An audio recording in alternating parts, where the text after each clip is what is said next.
today. So just if you have your Bibles on you, there you go. That's the verse right there, or the chapter.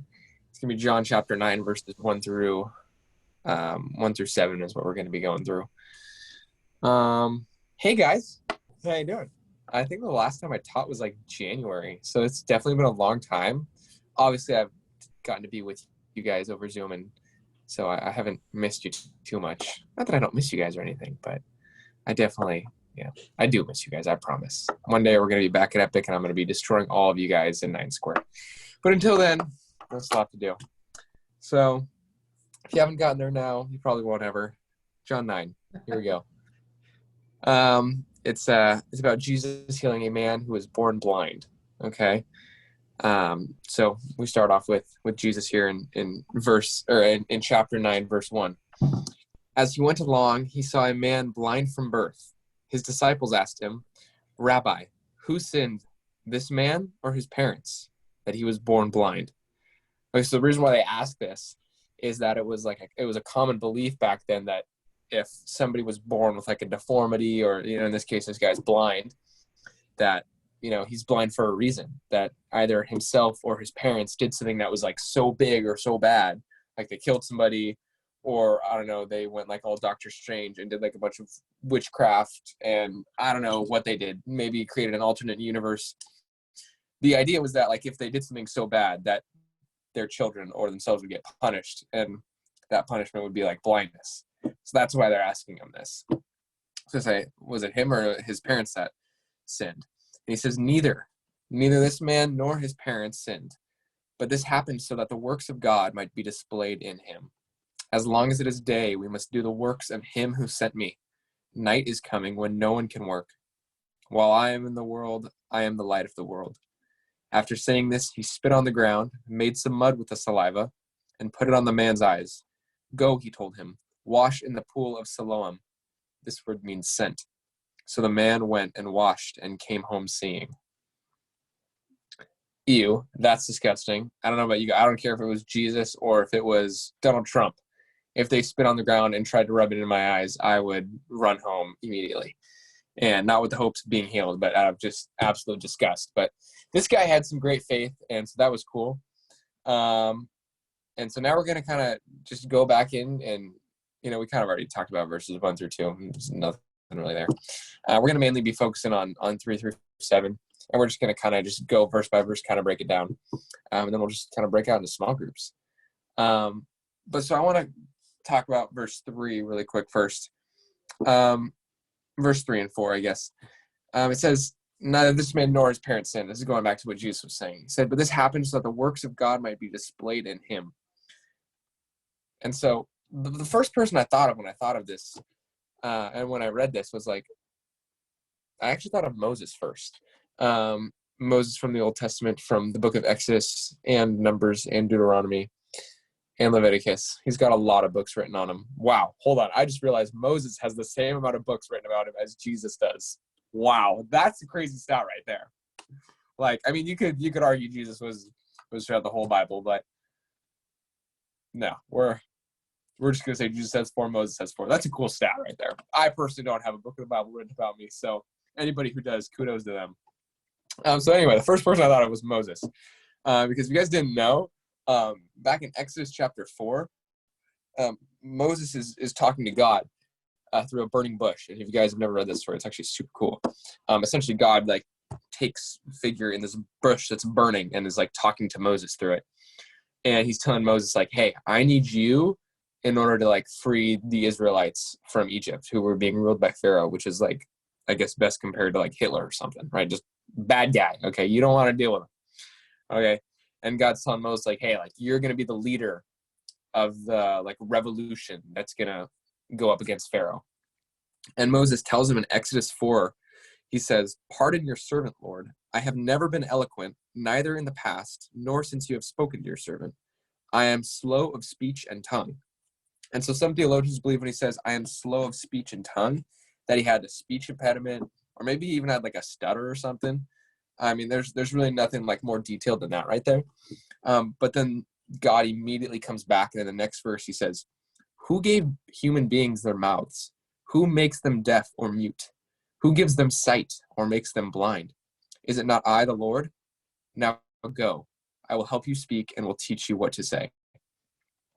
And I think that's really cool, because I think that points out a perfect message that Jesus is now trying to get through here in John chapter 9 also, is that like your deformities or your, this, in this case, this guy's blindness or Moses' stuttering, or these kind of, crutches that you think you might have, like that doesn't determine your value. Like God's not saying, oh, okay, Moses, you've got a stutter. Oops, sorry, got the wrong guy. I'm not going to use you. No, like God's still going to use Moses despite his stutter. And that's so cool. And now we see in John chapter 9, when Jesus says, but this happened so that the works of God might be displayed in him. This man was blind for a reason, and God wanted to use him in the biblical story. Again, like I said, I'm nowhere in the Bible, so I have huge kudos to anybody who is. And this guy just, he could have been born blind and be like, oh, my life sucks. Well, look at you now. You got a story in the Bible. Like, this guy is being used so that way God's and Jesus' ability to heal and restore can be used in the Bible. All right, so just because this guy was blind, and just because Moses had a stutter, and all these other things that we might think we have, God says, I don't care about that stuff. I have the power to give that and take that away. And that has nothing to do with your calling in life. That has nothing to do with what I want you to do. And then he goes on into verse 4 and he says, as long as it is day, we must do the works of him who sent me. Night is coming when no one can work. And so when he says night is coming, that's like he's talking about, judgment day or the end times, or, essentially when Jesus is coming back. And so night is eventually coming when no one can work. And that work that he's talking about, that can be found like literally all throughout the Gospels. It can be found in the Great Commission when he says like, go out and make disciples, right? That work is making disciples and spreading the gospel. We use the Great Commission a lot. So I was like, you know what?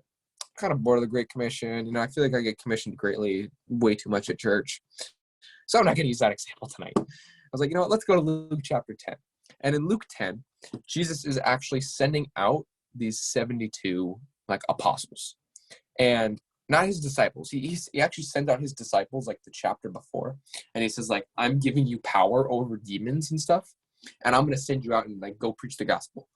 And then he like picks these 72 other people that like aren't his disciples, but they're still like followers of Jesus. So I guess you could say it's like if Queen was like releasing people to like go out and make music, like they'd have like their team of like, oh, this is our producer, this is like this is our band manager, like this is our team mom, right? That would be like the inner 12. And then if they had like a larger group of people that like still kind of helped them out as a band, that still was like, hey, like this guy is kind of like the stage production, this guy does the lights, they aren't really that important, they're not like part of the crew, but they're still like kind of a part of the band Queen, and they still do some intricate involvements in the band. So that's kind of like these 72 people, right? They were like followers, but they weren't like the disciples, but they were still followers of Jesus, and someone called them apostles, or whatever else you want. But Jesus is sending them out here, and he says in Luke chapter 10, he says, the harvest is plentiful, but the workers are few. Ask the Lord of the harvest, therefore, to send out workers into his harvest field. Go, I am sending you out like lambs among wolves. Wow, lambs among wolves. Wolves eat lambs. That's kind of scary. But that's exactly what our world is, right? Our world is a chaotic and hateful and cruel place. Yeah, seriously, he should be a lamb, man. Are you talking about me? Should I be a lamb, Kai? Oh, wow. That's an honor. People call Jesus the lamb. So if you're comparing me to Jesus, I am honored. But again, that is wrong, and I'm not Jesus. Don't ever compare me to Jesus, please. But yeah, our world is full of wolves, like dark and dirty and sinful people. And we are innocent lambs. Like, there's lots of scary things out there. But as intimidating as that might sound, like, oh, like you guys are lambs among wolves, like you're going to get killed. Later in verse 19 of Luke chapter 10, he says, I have given you authority to trample on snakes and scorpions and to overcome all the power of the enemy. Nothing will harm you. Trample on snakes and scorpions. Wow. I mean, it says like nothing will harm you. Now, does this mean that you could just go jump off a building and expect to fly? And even if you don't, if you hit the ground, you'll be fine because nothing can harm you. No. Silly young Christian. That's not how it works. But when I read this, I was like, nothing can harm you. Like, what does he mean when he says that? And to me, I was like, well, I have these two words in my head. I was thinking harm and hurt. And I was like, yeah, Jesus definitely tried to jump off a building when he was 3. That's genius, Kai. Anyway, hurt and harm. And I was like, you can use, I feel like hurt is just kind of like this light term. It's like, oh, like my brother punched me, kind of hurt or whatever. It's kind of just like a temporary, like just short, like minor pain. Or even like emotionally, you could say like, oh, like somebody hurt my feelings, right? Like somebody called me an idiot and that just hit deep, But then when I think of harm, I think that's like a much deeper kind of pain. And I just feel like what Jesus is saying here when he says that no one can harm you and nothing can harm you, I think it's like, yeah, you will get called names. You will get stung by bees. You will get punched and feel physical pain, and you will get hurt. But nothing's going to like harm your soul. I feel like God is like saying like, hey, I'm going to protect you. Like, yes, you will go through trials and tribulations, and that's seen all throughout the Bible. But like your soul and you as a human being and my child, you're not going to be ever harmed. Like no one's ever going to take you away from me. And so that's why I think when he says like, you will never be harmed. And I think a cool encouragement to look at is in James 1, James writes, blessed is the one who perseveres under trial, because having stood the test, that person will receive the crown of life that the Lord has promised to those who love him. So James is like saying like, yeah, you are going to have trials and tribulations, and Jesus admits it too. But he's saying, keep going through those trials, keep going through those tough times. Yes, like this guy in John chapter 9, yes, he is born blind, but he just kept living and kept, we have no background info on this guy, but obviously he didn't just like give up his life and go live in the wilderness and die. This guy was clearly a part of society, and he was like still functioning, and he wasn't just like, oh, my blindness that's too much of a trial, too much of a burden, I'm just going to give up. No, he simply just keeps going. And now what an incredible thing that Jesus has now worked through him, and Jesus is now blessing this man. And so when James says, blessed are you, and you're going to receive the crown of life. And so, there's so many things in our life that we could like argue like, oh yeah, that's a total crush for me. Like Moses, yeah, I had this stutter, and so I guess I got a stutter. Oh well. No, like God still wants to use Moses, and he still wants to use this guy, this blind man. So just know that, nothing will harm you too bad. But anyway, and now going on to verse 5, he says, while I am in the world, I am the light of the world. And Jesus is, obviously this is one sentence, but he's meaning to point out two big deals here. The first, he says, while I am in the world, I am the light of the world. So I am the light of the world. We know he's the light of the world, right? He's the Son of God. He's God in a bod. He's like 1/3 of God, but like also God at the same time, 100%. There's like a lot of deep theology there. I can't explain it. I don't know how it works.